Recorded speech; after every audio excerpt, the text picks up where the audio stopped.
திராவிட முன்னேற்ற கழக ஆட்சியில் இன்றைக்கு ஏழை மக்களுக்கு முறையாக சிகிச்சை கிடைக்கவில்லை. அரசு பொது மருத்துவமனையில் உங்களுக்கு எல்லா பத்திரிகையிலையும் ஊடகத்திலையும் பார்த்திருப்பீங்க.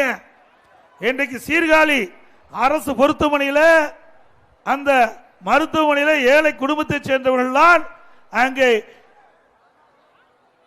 அந்த மருத்துவமனையிலே சேர்ந்து அங்கே பிரசவம், அந்த பிரசவத்திற்காக அவர்கள் மருத்துவமனையிலே சேர்க்கப்படுகிறார்கள்.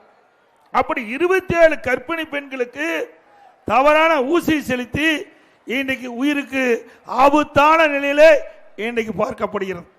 இந்த மாரத்தான் ஓட்ட மந்திரி அந்த ஓடிட்டு தான் இருக்கிற ஒழிய அரசு பொது மருத்துவமனையை கவனிப்பதில்லை. அதனால ஏழை மக்களுக்கு அரசு பொது மருத்துவமனையிலே கிடைக்க வேண்டிய சிகிச்சை முழுமையாக கிடைக்கவில்லை. 27 கர்ப்பிணி பெண்கள் இன்றைக்கு இந்த ஆட்சியால் பாதிக்கப்பட்டிருக்க என்பதை நாம் எண்ணி பார்க்க வேண்டும்.